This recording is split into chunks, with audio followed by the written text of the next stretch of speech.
आज की क्लास है ना,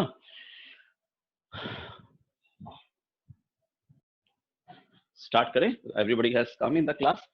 हाँ, चलिए, हमारी बात हो रही थी बेटा कि मोड और मीडियन के क्वेश्चंस में थोड़ा सा चेंज आपको या थोड़ी सी अल्टरेशन उन केसेस में मिलेगी जहां पे क्लास इंटरवल कंटिन्यूअस नहीं होती, डिसकंटिन्यूड हो जाती है। जैसे मान लेते हैं, एक एग्जांपल लेते हैं, फिर आज की बात स्टार्ट करेंगे।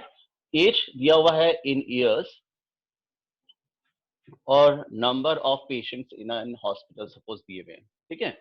और एज दी हुई है 20 से 29, 30 से 39, 40 से 49, 50 से 59, 60 से 69 और सो ऑन, कुछ ऐसा दिया हुआ है डेटा, राइट। यहाँ पे नंबर ऑफ पेशेंट्स कुछ भी अब एक बार के लिए मान लेते हैं, क्योंकि हम इसको कैलकुलेट नहीं करेंगे, केवल हम समझेंगे कि हमें क्या समझाया जा रहा है। मान लेते हैं ऐसा कुछ डेटा दिया हुआ है आपको, राइट। ना तो मीन निकाल रहा हूं ना मोड निकाल रहा हूं, जो बात समझा रहा हूं वो समझिएगा। आपको मोड निकालना हो या मीडियन निकालना हो, मोड निकालना हो या मीडियन निकालना हो, फॉर्मूले में एल आता है, यानी लोअर लिमिट। अभी तक हमने ये नहीं बोला lower limit of the class when it is continuous, ये क्लास कंटिन्यूअस होना चाहिए तब। इसमें जैसे मान लेते हैं अपन, चलो मोड निकाल के देखते हैं।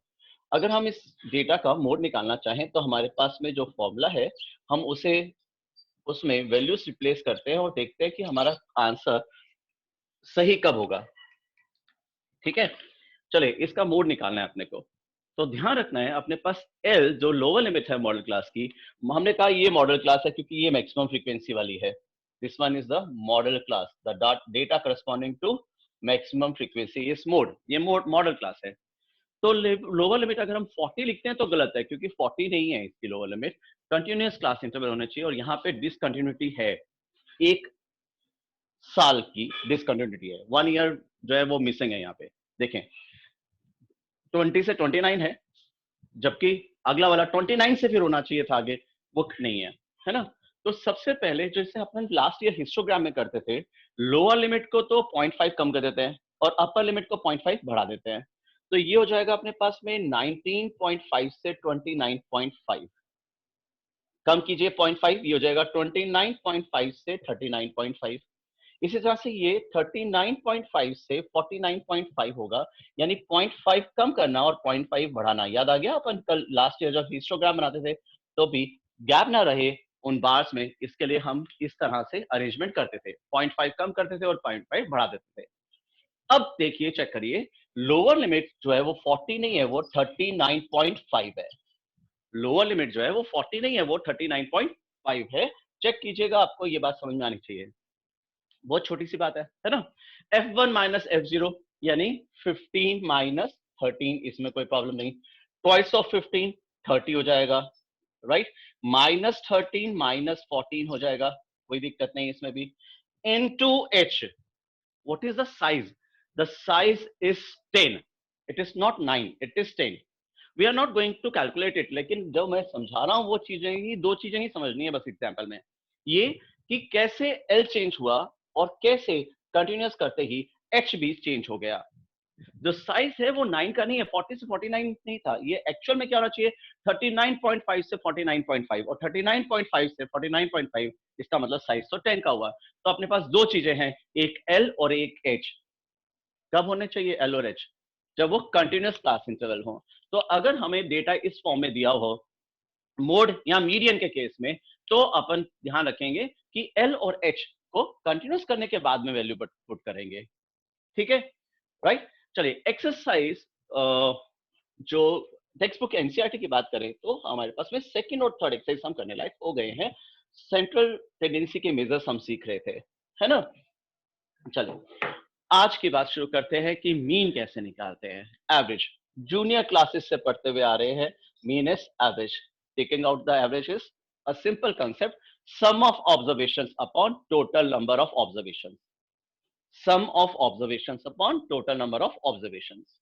लास्ट ईयर थोड़ा सा अपन ने इसको एनहेंस किया, एब्रीविएशन फॉर्म में पढ़ना सीखा था कि sigma x I F i upon sigma f i, sum of observations upon total number of observations.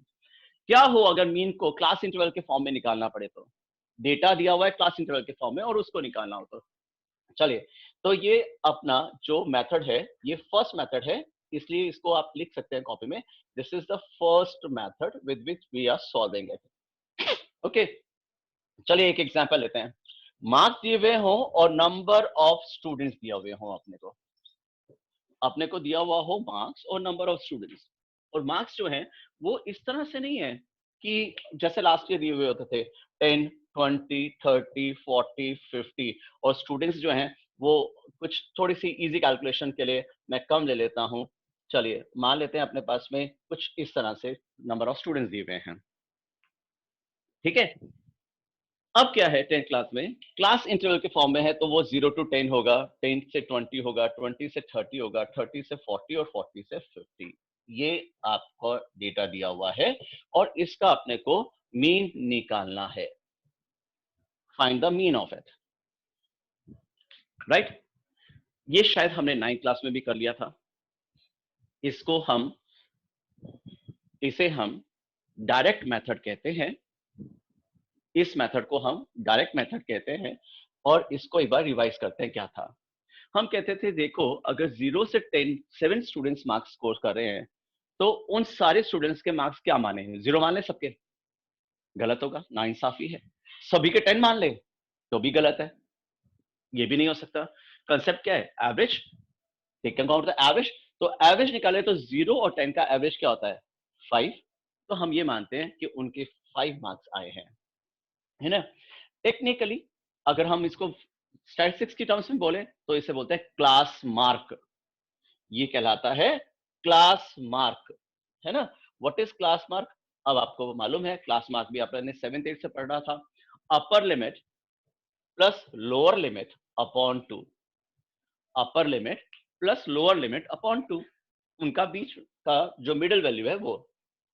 फिर से समझते हुए चलिएगा प्रोसेस को, आपके फॉर्मूले भी बहुत जल्दी याद हो जाएंगे, राइट। समझना ये है कि हमने एवरेज निकालना है, इसका मीन निकालना है अपने को इसका। तो अपने पास में ये हमने कहा कि अगर 0 से 10 बच्चे 7 स्टूडेंट्स हैं जो 0 से 10 मार्क्स स्कोर कर रहे हैं, तो उन सबके क्या माने, क्या एज्यूम करें हम, क्या एवरेज है उनका, तो एवरेज तो 5 है। इसी तरह से 10 से 20 सबके 10 मार्क्स मान लें, गलत होगा। सबके 20 मान लें तो भी गलत होगा। क्या मानना चाहिए, 15 class mark, 10 plus 20 upon 2। Simple calculation है, मेंटल कैलकुलेशन है। 10 से 20 के बीच में 15 क्लास मार्क निकालते हैं ना, 10 प्लस 20 अपॉन 2, 30 अपॉन 2 इज 15, तो 15 इसका क्लास मार्क है। 20 से 30 का 25, 35 और 45, ये क्या आ गया अपना एक्स आई, ये हो गया data item, right. And the frequency of the item is number of students, ये हो गया हमारा F I. Number of students जो है वो फ्रीक्वेंसी ऑफ द डेटा है, दैट इज एफ आई। अब हमारा फॉर्मूला क्या होता है, अपने लास्ट ईयर पढ़ा था, sigma x I F i upon sigma f आई, याद आ गया, summation of x I F i upon summation of F I, the sum total of observations upon number of observations, ये था, है ना। तो हम एक नया कॉलम बनाते हैं कि एक्स आई एफ आई निकालते हैं। क्या करते हैं एक्चुअल में, हम 5 मार्क्स अगर 7 स्टूडेंट्स स्कोर कर रहे हैं तो उनके मिला के 35 मार्क्स हुए। यही तो कंसेप्ट है, सिंपल है ना, कि अगर हम 7 इंटू 5 करेंगे तो 7 5 आर 35 मार्क्स उन्होंने स्कोर करे। 15 मार्क्स 9 स्टूडेंट्स लेके आए, समझिएगा बात को, वो सब 10 लेके आए क्या, सब 20 लेके आए, नहीं, क्या माना, 15 इज द एवरेज। तो 15 मार्क्स अगर 9 स्टूडेंट्स लेके आए तो अपने पास 9 5 और 45 4 135 मार्क्स जो है वो इनके हो गए, ठीक है। फिर अपन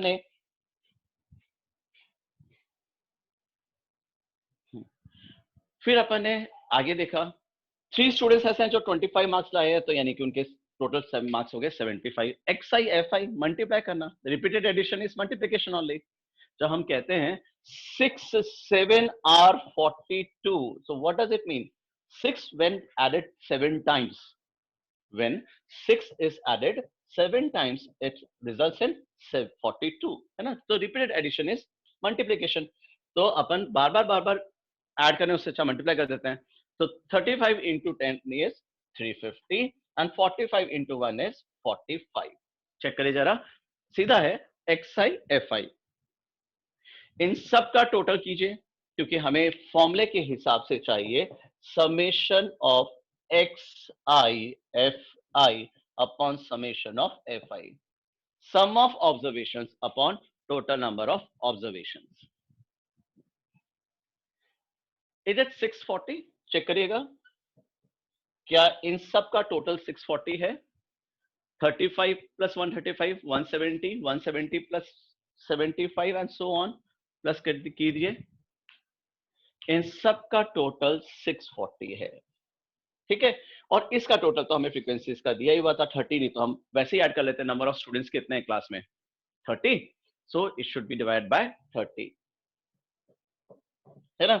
तो 64 डिवाइडेड बाय 3, 3 2 are 6, 3 1 are 3, 3 3 3, कुछ इस तरह से 21.33 जो है वो आंसर है।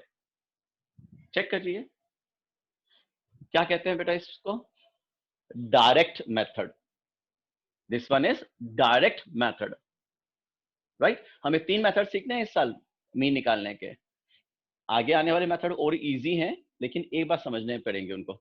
चलो, ये होता है डायरेक्ट मेथड। ये हम एक से हम सब ने 9th क्लास में करा हुआ है ना।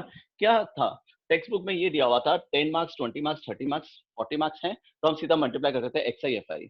थोड़ा सा हमने बियॉन्ड एनसीईआरटी भी गए थे लास्ट ईयर, तो हमने देखा था कि अगर क्लास इंटरवल के फॉर्म में हो तो इसमें ना लोअर लिमिट से मल्टीप्लाई करते हैं ना अपर लिमिट से करते हैं, बल्कि हम उसके क्लास मार्क से मल्टीप्लाई करते हैं।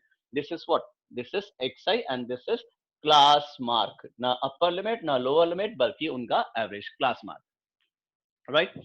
डेटा को फ्रीक्वेंसी से मल्टीप्लाई कर दीजिए तो ये हो जाएगा XI FI, और summation of XI FI upon summation of FI, sum of observations upon total number of observations जो हैं वो हमें मीन देती हैं। याद आ गया? मुझे नहीं लगता इसका कोई और एग्जांपल देने की जरूरत है, मैं इसको थोड़ा सा एडवांस वर्जन में चलता हूँ, है ना। ये तो बात आती है अपने को, this is what we have studied last year. चलो, अब मान लेते हैं डेटा चेंज करूं या इसी डेटा को ले लें? चलो इसी डेटा को लेते हैं, ठीक है, ताकि अपने आंसर्स भी कंफर्म होते हुए चले कि आंसर सब मेथड से सेम ही आता है। हाँ जी, अपने पास मार्क्स थे 0 से 10, और यहाँ पे था अपने पास 7, और यहाँ पे था अपने पास में नंबर ऑफ स्टूडेंट्स। चेक करिएगा, मैं सेकेंड मेथड सिखा रहा हूं, the second way to take out the mean, known as assume mean method. What is the method? The second method of taking out mean is assume mean method, यानी कि assume किया गया, कुछ मान लेते हैं मीन है, ठीक है। चलो डेटा को लिख लो पहले अपनी कॉपी में, 0 to 10, 10 to 20, 20 to 30, 30 to 40 और 40 to 50 है, और फ्रीक्वेंसीज वही है 7, 9, 3, 10 और 1, टोटल है 30। चेक करिए, ठीक है, राइट। बना लिया टेबल। अब लिखते हैं XI यानी क्लास मार्क। वो तो वो करना पड़ेगा भाई, सिंपल सी बात है, सिंपल सी बात है कि हमें मालूम है 0 से 10, 10 से 20, 20 से 30, 30 से 40 और 40 से 50 अगर बच्चों के मार्क्स आ रहे हैं तो ना तो सबके 0 मान सकते हैं ना सबके 10 मान सकते हैं, तो हमने क्लास मार्क माना, यानी कि 5, 15, 25, 35 और 45 मान लिया, एज्यूम कर लिया, ठीक है ना। इनफैक्ट ये क्लास मार्क है, यही करना पड़ेगा, इसके अलावा कोई ऑप्शन नहीं है हमारे पास में, राइट। अब इसको अगर फ्रीक्वेंसी से मल्टीप्लाई कर देते हैं तो ये डायरेक्ट मेथड होता है, लेकिन हम उससे अलग एक नया मेथड सीखना चाहते हैं, वो है एज्यूम इन मेथड। तो एज्यूम इन मेथड को आप समझिएगा वापस से, मोड पहले 1 या 2 एग्जांपल में समझ में आ गया, मुश्किल है, थोड़ा सा टाइम लगा था, मीडियन को भी थोड़ा समझने में टाइम लगा था, ऐसे ही यहाँ पे थोड़ा सा टाइम लगेगा, तो पेशेंस रखिएगा, ठीक है। चलिए करते हैं श्री गणेश। एज्यूम इन मेथड है, एज्यूम करते हैं, क्या एज्यूम करें? 5, 15, 25, 35, 45, किस मार्क्स को एज्यूम करें भाई? 0 से 50 मार्क्स आ रहे हैं स्टूडेंट्स के, किसको एज्यूम करें? तो सिंपल है, एवरेज निकाल रहे हैं, मीन निकाल रहे हैं, तो 25 भी एज्यूम करते हैं कि भैया यही जो है ये हमारा ठीक है, एवरेज है, ना कम ना ज्यादा, 25 मार्क्स। ठीक है, तो यहाँ पे यूं कह लीजिए जो बीच में हो उसको ले लीजिएगा। अब यहाँ पे क्वेश्चन अराइज होता है कि अगर मान लीजिए यहाँ पे 55 भी होता तो आप 25 लेते या 35 लेते, ये दो बीच में आते अगर, और ये इवन का केस हो जाता तो, और इन दोनों में से किसको मीन मानते? हमारी मर्जी थी, हमारी मर्जी है, हम 1 लाख को भी मान सकते हैं, लेकिन बेवकूफी होगी, हम कैलकुलेशन कर रहे हैं, हम मार्क्स उसको मतलब एक टेस्ट दे रहे हैं जो 0 से 50 मार्क्स का है, और हम कह रहे हैं एवरेज हमारी क्लास का 70 है। एज्यूम करने के लिए बोला था, मैंने तो एज्यूम कर लिया। कैलकुलेशन इजी करनी है, हार्ड करनी है? इजी करनी है तो प्रैक्टिकल बात करते हैं। तो प्रैक्टिकल ये है कि अगर हमारे पास में दो हो, 25 और 35, तो उसमें से किसी को भी एज्यूम कर सकते हैं आप, लेकिन स्टैटिस्टिक्स का एक रूल है, omit the higher, omit the higher. तो प्रैक्टिकली आप देखेंगे जब लोअर लिमिट को आप लेके चलते हैं ना, तो आपकी कैलकुलेशन कंपैरेटिवली इजी होती है। छोड़ो, बात करेंगे बाद में। अभी तो आपको ये समझ में आना चाहिए था इस समय कि ये जो 5 ऑब्जर्व मतलब अपने पास में डेटा है, उसमें से हम बीच वाले को एज्यूम कर लेते हैं, this is our assume mean, मान लेते हैं 25 इसका एवरेज है। सही है ना, प्रैक्टिकल है ना भाई। 0 से 50 मार्क्स का अगर टेस्ट होता है, 0 से 50 मार्क्स हैं तो 25 भी तो एवरेज होना चाहिए। Assume mean method, so we have assumed it as mean, and circle कर लीजिए और ए लिख लीजिए। ये तरीका है, इसको ऐसे बनाते हैं, टेबल को ऐसे लिखते हैं, और इस टेबल में जिसको एज्यूम किया हुआ होता है उसको ऐसे हाईलाइट करते हैं, एंड सर्कल कर देते हैं और ए लिख देते हैं, ये हमारा एज्यूम है। अब हम क्या करते हैं, डेविएशन निकालते हैं। तो डी आई जो है, डेविएशन जो है वो एक्स आई माइनस ए होता है। Now deviation is a simple English word, it means अपने रास्ते से भटकना, यूं कह लीजिए। आपने बहुत बार डायलॉग सुना होगा पीटीएम में पेरेंट्स से, टीचर से, आपका बच्चा बहुत डाइवर्टेड है आजकल, ये वो। What do we mean by diversion? जो सीधा रास्ता है या जो सब बात होना चाहिए उससे अलग जा रहा है ना। तो अपन ने डेविएशन निकालना है डी आई। डी आई क्या होता है? X i minus A. X I is data, and वो डेटा जो है वो कितना दूर है एज्यूम से। मान लीजिए हमने एज्यूम किया क्या है, 25 मार्क्स स्कोर कर रहे हैं ना बच्चों ने, एवरेज यही माना। इसी स्टूडेंट के 5 मार्क्स आ रहे हैं, तो वो अपने पास से दूर है ना, अपने जो एवरेज है उससे दूर है, बिलो एवरेज, अबव एवरेज, ऐसे ही बोलेंगे। तो ये कितना दूर है, तो हम देखें जरा, 5 minus 25, x i minus A, data का एज्यूम मीन से कितना दूर होना है उसका जो है वो कहलाता है डाइवर्जन, राइट। सो डेविएशन, तो डेविएशन देखें जरा, तो एक्स आई माइनस 25, फिर 15 माइनस 25, 25 माइनस 25, ये हो जाएगा 35 माइनस 25 और 45 माइनस 25। चेक करिए, एक्स आई माइनस ए जो डेटा है वो मीन एवरेज से कितना दूर है। तो पहला वाला अगर स्टूडेंट देखें तो माइनस 20 मार्क्स, यानी एवरेज से 20 कम। इस नेक्स्ट कैटेगरी की देखें तो एवरेज से 10 मार्क्स कम, लेकिन नेक्स्ट कैटेगरी में देखें तो प्लस 10 और प्लस 20 आ रहा होगा, एवरेज से 10 कम, 20 कम, या एवरेज है, या फिर एवरेज से 10 ज्यादा है या 20 ज्यादा है। इसका मतलब यही तो हुआ है ना। वापस से आप इस चीज को फिर समझिएगा, ये पहली बार हम कर रहे हैं, इससे थोड़ा सा समझना मुश्किल हो सकता है। कैसे? आपको एज्यूम करना था मीन को। 0 से 50 मार्क्स, 50 मार्क्स का टेस्ट हुआ, what is the average, what is the mean? तो हम ये कहेंगे 25 मार्क्स एवरेज है यार, 25 से कम आएंगे तो अपन कहेंगे यार कम आए हैं, 25 से ज्यादा आएंगे तो कहेंगे एवरेज, अबव एवरेज है ना। हमने कहा 5 मार्क्स आए हैं किसी बच्चे के और 25 एवरेज थे, तो ये कितना दूर है, माइनस 20, ये माइनस 10, ये 0, ये 10 और 20 है, ये 20 मार्क्स कम है। ये एवरेज से जो एज्यूम किया है उससे 10 मार्क्स कम है, ये एवरेज ही है, ये 25 है तो 25 है। अगला वाला 35 मार्क्स ला रहा है, तो इसका मतलब एवरेज से 10 मार्क्स ज्यादा है, और इसके एवरेज से 20 मार्क्स ज्यादा है। फॉर्मूला समझ में आ गया क्या है? X i minus a. Approach क्या है डेविएशन निकालने की? X i minus a. The very first question which arise in our mind is, क्यों कर रहे हैं? कर तो रहे थे डायरेक्ट मेथड से हम, वो भी उसका आंसर भी हमें थोड़ी देर बाद जब एग्जांपल्स करेंगे तो समझ में आ जाएगा ऐसा क्यों किया। लेकिन अभी की केस की बात करते हैं, हमें क्या करना है अब, डी आई एफ आई करना है। एक्स आई एफ आई करते थे ना, अब क्या करेंगे, डी आई एफ आई।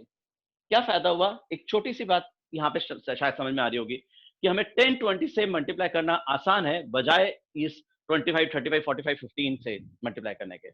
अब थोड़ा मल्टीप्लिकेशन आसान हो जाएगा, क्योंकि अब हमारा जो कॉलम है, नया कॉलम है, वो है D I F I. di into fi. So minus 20 into 7 is minus 140. Minus 10 into 9 is minus 90. 0 into 3 is 0. 10 into 10 is 100 और ये हो गया 20. चेक करिएगा आपने क्या किया, di को fi से मल्टीप्लाई कर दिया और मुझे नहीं लगता किसी ने भी पेन पेपर उठाया होगा इसको मल्टीप्लाई करने के लिए। आपके पास यहाँ पे कितनी भी बड़ी मार्क्स वो दी हुई थी, फ्रीक्वेंसी होती, गंदी से गंदी जिसे कहते हैं ना डिजिट्स भी दी हुई होती, तो भी आपको मल्टीप्लाई करने के लिए 10 और 20 से मल्टीप्लाई करने के लिए पेन पेपर की जरूरत नहीं होती, आप मेंटल कैलकुलेशन कर सकते हैं। इजी बना रहे हैं हम मीन निकालना, ठीक है। चलिए एज्यूम मीन मेथड का फॉर्मूला लिखें अपनी कॉपी में। It is a plus summation of di upon summation of fi। Check करिएगा, the formula for finding out the mean using step deviation assume mean method और deviation method, इसको deviation method भी कहते हैं बेटा, ठीक है, is a plus summation of di fi upon fi। Value put करें, what is a, the assume mean, छोटा a हमने कहा था 25 है, हो गया, ठीक है। summation of di fi, जरा चेक करें, summation of di fi, ये रहा DIFI का कॉलम, इसका सम 120 प्लस का ये हो गया माइनस 20, शायद माइनस 110 आ रहा है। चेक करिएगा क्या ये माइनस 110 है, देखिए ना, 100 प्लस 20 120, 120 में से 90 माइनस कर दीजिए, ठीक है। और फिर उसके बाद में कितना बचेगा अपने पास 30 और ये करेंगे तो 100 minus 110 summation of di fi upon summation of fi, and the summation of fi is 30. Summation of fi, sum of observations, is 30. So 11 divided by 3, 11 divided by 3 is approximately 3 3 are 9, 3 6 are 3 3 are 9, 3 6 are 18, 3 6 are 18 and so on, 3.6666। 25 में से 3.66 minus करेंगे तो आप जरा check करें, जो पिछली बार आपका आंसर आ रहा था वो आंसर था 21.66, क्या 25.33, तो क्या ये भी 21.33 के अप्रोक्सीमेट आंसर नहीं है? चेक करिए जरा, है ना। हमें यही तो समझाया जाता है कि आपका मेथड चेंज हो जाए कोई बात नहीं, लेकिन आंसर नहीं चेंज होता, राइट। चलिए मैं इसको अभी रब नहीं कर रहा हूं, इसको आराम से नोट कीजिए, आराम से समझिए इसे, क्योंकि ये पहला एग्जाम्पल है, as I have told you, एक ही एग्जाम्पल में, पहले एग्जाम्पल में पूरी 100% बात समझ में आ जाए ऐसा होना मुश्किल होता है ना। चलिए तो मैं एक बार लक्ष्य मोदी से बात करता हूँ। Hello, good morning. हाँ जी लक्ष्य, हाँ गुड मॉर्निंग सर। मेरे को डेविएशन और एक्सआई वाला समझ नहीं आया। एक्सआई तो समझ में आ गया, डेविएशन नहीं समझ में आया, ये हाँ, बोलो, ठीक है। हाँ पूछता हूँ, बताता बेटा, चलो। हेलो, यस अपेक्षा। Good morning sir. Good morning अपेक्षा। सर अगर हम डायरेक्ट मेथड ही करें तो? और अगर एग्जाम में आ जाए यूजिंग एज्यूम मीन मेथड तो तो ये करना ही पड़ेगा। करना ही पड़ेगा ना, सीखना है ना। चलिए ओके राइट। एग्जाम में अपेक्षा की बात पे आते हैं। पहले तो अपेक्षा की बात ये है, अपेक्षा ये कह रही है कि सर हम डायरेक्ट मेथड से ही करें तो बिल्कुल कर सकते हैं। अगर if he says find the mean, we are free to use any method. हम पहले मेथड से कर सकते हैं, हमारे पास सिलेबस में हमारे 3 मेथड है, 3 मेथड में से किसी से भी कर सकते हैं, ठीक है। लेकिन अगर वो ये आ जाए कि यूजिंग एज्यूमिंग मेथड, तो गए, क्वेश्चन कर दिया, आंसर निकाल दिया, बिल्कुल सेम आएगा, सब कुछ सही होगा, लेकिन he will not give you any marks, right. ये बिल्कुल वैसे ही है जैसे first chapter, first exercise, first question कहता है using Euclid's division algorithm find the HCF of these two numbers. हमें एचसीएफ तो प्राइम फैक्टराइजेशन से भी आता है ना, हम तो प्राइम फैक्टराइजेशन से निकाल देंगे HCF. Question does not say find the HCF. The question says find the HCF using Euclid's division algorithm. So we are being forced to use that. हमें सीखना पड़ेगा। वैसे यहाँ पे हमारे तीनों मेथड अपने सिलेबस में है तो हमें तीनों सीखने पड़ेंगे। मैंने अभी यही तो कहा था, कईयों के दिमाग में आ रहा होगा क्यों सीखना है, कर तो लिया था, डायरेक्ट मेथड हमें आता तो था। अभी थोड़ी देर बाद यानी कल की क्लास में by before ending the class tomorrow's class I will ask Apeksha again which method is easy. ये ज्यादा इजी है बेटा, अभी वैल्यूज मैंने बहुत इजी लिए हैं इसलिए अभी लग रहा है, अभी डेसिमल्स डेसिमल्स की बात की नहीं है अपन ने इसलिए ऐसा लग रहा है। लेकिन जब हम डेसिमल्स की बात करेंगे, जब फ्रीक्वेंसीज ज्यादा लेंगे तो आप खुद ही कहेंगे सर क्या कर रहे हो, डायरेक्ट मेथड करते क्या एक ही क्वेश्चन करना है क्या पूरे पेपर में। ठीक है, चलिए अब आते हैं दूसरी बात। डेविएशन समझ में नहीं आया, मैंने आपसे यही तो कहा था कि थोड़ा सा समझिएगा इसको, है ना। ये थोड़ा सी चीज नहीं है और यही पूरी बात समझ में आ जाए तो मुश्किल है। चलो एज्यूम मीन तक तो समझ में आ गया, क्या था एज्यूम मीन। हमने एज्यूम किया है, मान लेते हैं यार 0 से 50 मार्क्स का, यानी 50 मार्क्स का हमने टेस्ट लिया है। क्या एज्यूम करें, कितने एवरेज है, 25 एवरेज, ठीक है। दो ऊपर दो नीचे एक बीच में रह गया, 25 मान लेते हैं। मान लेते हैं अगर ये इवन होता और यहाँ पे 55 भी होता तो दो टर्म्स होती, दोनों में से किसको भी किसी भी डेटा को एज्यूम कर लो, कोई फर्क नहीं पड़ता। ठीक है, अब अपन ये कह रहे हैं कि अगर हमने 25 मार्क्स एज्यूम करे हैं कि ये एवरेज है और किसी बच्चे के 5 मार्क्स आ रहे हैं, कम है या ज्यादा है, एवरेज से कम है। कितने कम, 20 कम। कैसे निकाला, बहुत सिंपल, xi माइनस ए, 5 माइनस 25, 5 मार्क्स आए हैं, 25 एवरेज है जी, कितने कम है आपके एवरेज से, 20 मार्क्स कम है, तो ये डेविएशन है। Deviation is xi minus A, this is xi, ये रहा 5 xi है और a क्या था 25 था, तो आपने कहा 5 माइनस 25, राइट। दूसरा एक और बच्चा लिया, आपने कहा इसके 15 मार्क्स आए हैं, एवरेज क्या है 25, तो 15 में से 25 माइनस कर लेते हैं, अपने को पता चल जाएगा, या यूं कह ले मेंटली अपने को आराम से पता चल रहा है। 25 हमारा एवरेज है क्लास का और उस बच्चे के 15 मार्क्स ही आ रहे हैं, एवरेज से कम है ज्यादा, कम। कितने कम, 10 कम। तो हमने ये डेविएशन कहा कि डेविएशन जो है वो अपने मीन से जो अपन ने एज्यूम किया है उससे कितना कम या कितना ज्यादा है वो लिखना होता है। Deviation is xi minus A, xi is what, data, data कितना है 35 माइनस ए, तो 35 माइनस 25 कितना होता है 10। सिंपल आईक्यू है यार, बिल्कुल सिंपल, क्या फॉर्मूला लगाना है, ये देखो ना, 35 मार्क्स आ रहे हैं, 25 एवरेज है, कितना ज्यादा 10 मार्क्स ज्यादा। 25 एवरेज है, उस बच्चे के 45 मार्क्स आए हैं, कितने ज्यादा एवरेज से 20 मार्क्स ज्यादा। मेरे ख्याल से डीआई का कॉलम क्लियर होना चाहिए हम सबको। अगर किसी को अभी भी क्लियर नहीं है तो एक बार पूछ लें, क्योंकि मैं एक और एग्जांपल देता हूं अभी, वैसे ये फर्स्ट एग्जांपल ही हुआ है हमारा आज का। I am going to give you another example, उसमें और क्लियर करते हैं अगर मान लीजिए हमें बात समझ में नहीं आई तो। नहीं, नोबडी वांट्स टू आस्क, चलो नेक्स्ट एग्जांपल लेते हैं, एक और एग्जांपल लेते हैं, है ना। एज्यूम मीन मेथड को डेविएशन मेथड भी कहते हैं और इस चीज को मैं दोबारा नहीं दोहराऊंगा, जो सिलेबस में है वो सारे मेथड्स करने हैं, क्योंकि क्वेश्चन पेपर में कभी कोई नहीं बोलेगा कि ये चीज इसी मेथड से करो, ऐसा सोचना गलत है। क्वेश्चन पेपर में हमेशा होता है कि ये क्वेश्चन इसी मेथड से करो, इस प्रोसेस से ही करो, तो वो सारी प्रोसेस हमें सीखनी पड़ेगी। ये नहीं है कि हमें मीन निकालना आता है हम मीन निकाल लेंगे, उसने बोल दिया कि इसी पर्टिकुलर मेथड से करो तो इसी से करना पड़ेगा ना।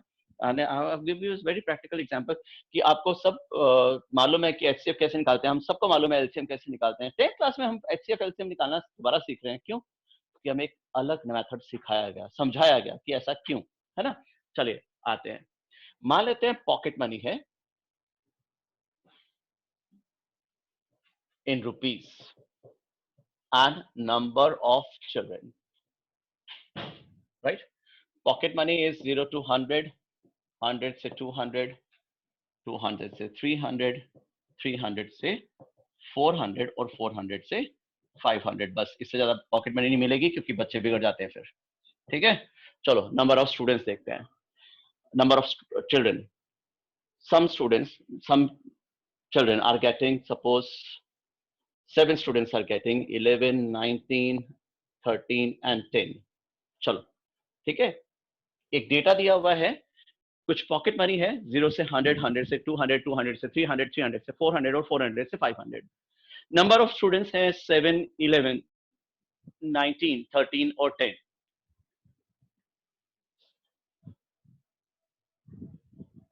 60 स्टूडेंट्स हैं, है ना। चलिए इन ऑल, राइट। चलिए इसका मीन जहां तक हमें समझ में आया वो करते हैं। हमें नेक्स्ट कॉलम आना चाहिए, कॉपी में नोट कर लिया होगा मैं उम्मीद करता हूं इस क्वेश्चन को। नेक्स्ट कॉलम बनाए, आपके पास चाहे आपको डायरेक्ट मेथड से करना हो, चाहे चाहे एज्यूमिंग मेथड से करना हो, बिल्कुल क्या चाहिए हमें, क्लास मार्क। बिना क्लास मार्क के तो हम बढ़ ही नहीं सकते आगे, तो क्लास मार्क निकालिए। जिन स्टूडेंट्स को 0 से between they are getting pocket money between 0 to 100 rupees, what is their average? Their average is their class mark, that means 50 rupees मान लेते हैं मिलते हैं। कुछ को कुछ भी नहीं मिलती होगी, कुछ को 100 रुपए तक मिलती होगी। कितनी एवरेज है होगी? 50 रुपीज। कुछ को 100 रुपीज मिलती होगी, किसी को 200 रुपीज भी मिलती होगी। What is the average? 150। 200 से 300 के बीच में 250, 350 एंड 450। चेक करिए, आपने ये तो निकालना ही निकालना है। अगर आप XIFI मल्टीप्लाई कर देते हैं तो वो डायरेक्ट मेथड होता है, ठीक है, राइट। किसी ने नहीं बोला एग्जाम में क्या करना है, तो ठीक है हम कर लेंगे। अब मैं अपनी बात ही कहूँ, इसमें से 2-3 मल्टीप्लिकेशन मुझे खुद को थोड़ा देर लगेगी करने में, या शायद करके देखूंगा कि हाँ कितना आएगा। इसलिए मैंने क्या किया, मैंने एक नया मेथड सीखना शुरू किया कि यार चलो इसको मैं एज्यूम करते हैं 250 rupees is the average pocket money. Sensible है, देखो कोई चीज बिना सेंसेस के नहीं चल रही। 0 रुपीज से 500 रुपीज तक पॉकेट मनी है स्टूडेंट्स की, और हम कह रहे हैं एवरेज जो है वो 250 रुपीज है। सही है, 250 रुपीज एवरेज है ना। अब DI देखते हैं कितना कम, DI is XI minus A। 250 average है और 50 रुपीज उस बच्चे को पॉकेट मनी में मिल रही है, तो एवरेज से ज्यादा मिल रही है कम? कम। कितनी कम? 200 रुपीज कम। इसको 100 रुपीज कम, ये तो बिल्कुल ठीक है, एवरेज ही है। इसको 100 रुपीज ज्यादा मिल रहे हैं और इन बच्चों को 200 रुपीज ज्यादा मिल रहे हैं। तो आपने क्या किया, 50 माइनस 250, 150 माइनस 250, 350 माइनस 250 और 450 माइनस 250। तो एवरेज से कितना कम या ज्यादा है वो डेविएशन है। अब DIFI फटाफट करते हैं, because we are left with few minutes now.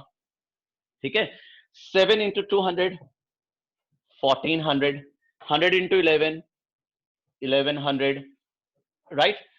19 into 0 is 0, 1300 and ये हो गया अपने पास 2000। 200 इंटू 10 2000, राइट। आप फॉर्मूले में वैल्यूज पुट करने के लिए हमें समेशन ऑफ DIFI चाहिए, तो 250 तो हमारा एवरेज एज्यूम है ही। Summation of DIFI, this is the column of DIFI, ये कॉलम है, ठीक है, राइट। चलिए जरा देखें, ये हो गया अपने पास में 3300। प्लस प्लस वालों को प्लस कर लेते हैं, माइनस माइनस वालों को प्लस करें तो माइनस 2500। क्या आपके पास 800 बचा? तो आपके पास समेशन ऑफ DIFI इज 800। देखिए summation of DIFI and summation of FI is 60, sum of observation is 60। कर लीजिए कैलकुलेशन। 250 में जब इसे प्लस करेंगे तो ये 40/3 होगा। 40/3 is approximately 13.33, I suppose. So this is 263.33 rupees के approximate ये